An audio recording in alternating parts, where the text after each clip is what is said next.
So the carbon cycle has a lot of different processes that we're going to need to remember. The processes can be broken down into two groups.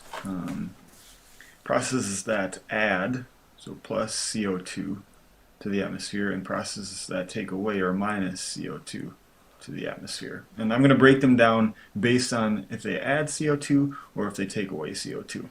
So I want to start with animals. This bear, the raccoon, you and I, we are constantly adding CO2 to the atmosphere through the process of respiration. Respiration, okay, adding CO2 to the atmosphere. All right, every time you breathe out, we're taking stored up carbon that's in our bodies and we're releasing that into the atmosphere as CO2. And what's also very interesting is that these guys, the plants, also do that as well. They also do a little bit of respiration, which is also going to add CO2 to the atmosphere. Respiration also happens in bodies of water. I mean, there are organisms, there are plants in bodies of water that are going to release CO2 into the atmosphere through respiration. So I'm going to draw another arrow coming from here up to respiration. So this is going to be marine organisms. And also plants, adding CO2 through the process of respiration. Now another big process that is going to add CO2 is what's happening in my factory right here, producing these clouds. So I'm going to draw an arrow from my factory to CO2, and that is going to be the process of combustion.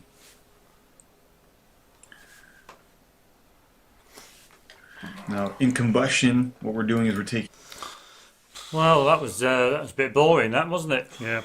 I'm glad I'm not going to school, or in higher education or college, university, listening to all of this stuff that cannot be proved to be true. Well, I know. Yeah, I mean, I wouldn't want to sit there in a room with other people and listen to all of these adults, teachers, educators. Talk about rubbish. Well, talking about stuff that cannot be proved to be true. Yeah. So you've got to ask yourself, really, is it true what they're telling you?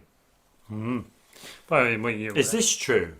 Well, anyone can look at this and think, well, I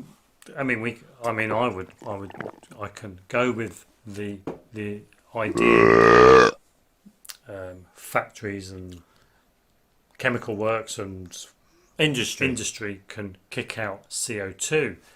But in my understanding, that all just gets dissipated.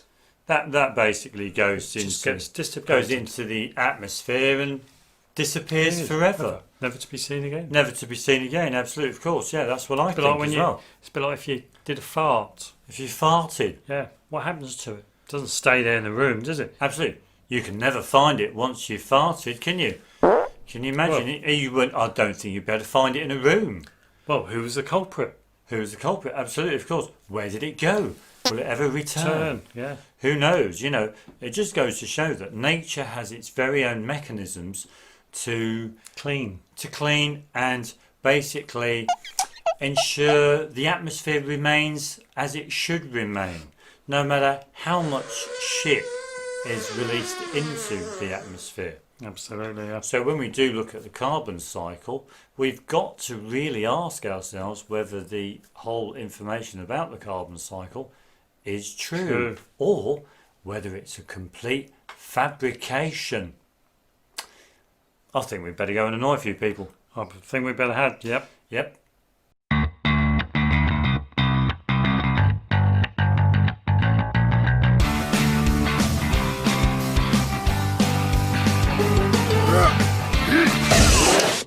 Don't let your kids. What's it?